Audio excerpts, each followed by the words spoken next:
Okay, my name is Jayla Heath, and I am going to be talking about Nola Pender's nurse theory and why I think that she is best for this role. So, to start, Nola Pender attended Michigan State University to earn her bachelor's degree in nursing, and she earned this in 1964. And then, in between 1964 and 1965, she earned her master's degree, also from Michigan State University.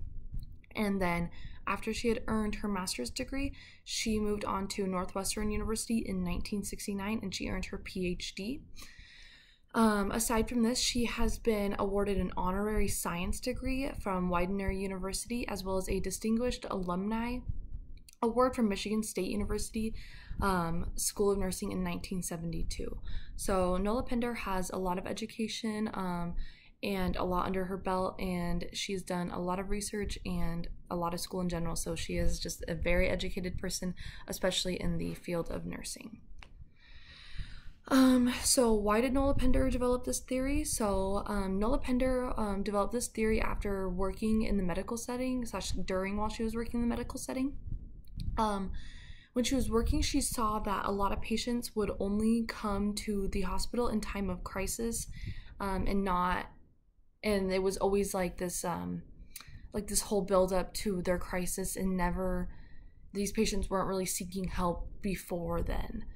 So she would just notice that a lot of times patients would develop these chronic illnesses or be in these super acute situations that could have been prevented if they were going and doing preventative care, which is what her health promotion model is all about.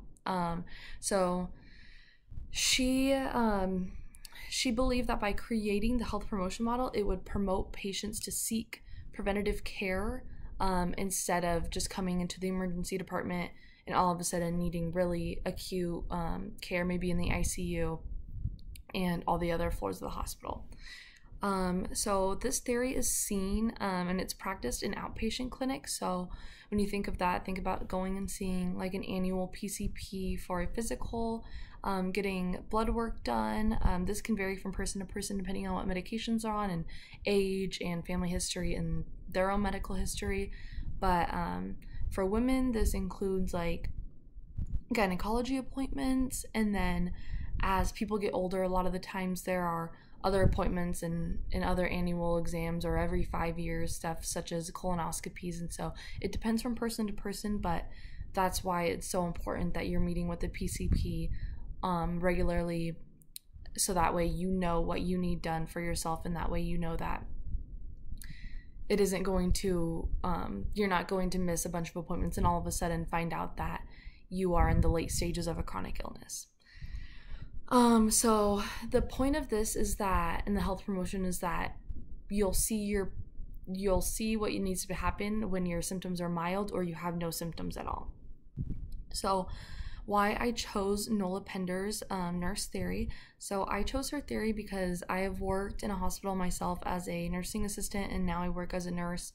It's a little bit different now as a nurse because I work in pediatrics, but when I worked with geriatric patients, I would see a lot of the times patients would know that something was wrong with them. They would know that they were experiencing symptoms, but they were still living their day-to-day life because they were able to, and maybe symptoms weren't so bad, but they knew that they had them, or they knew that they were started on a new medication that required frequent lab draws. Dialysis patients, I would see a lot of them who just kept on skipping dialysis until all of a sudden they're in late stages of kidney failure. And so I always just thought it was super important that these patients were to be doing their preventative care and seeing their PCP when they needed to, instead of using hospital resources and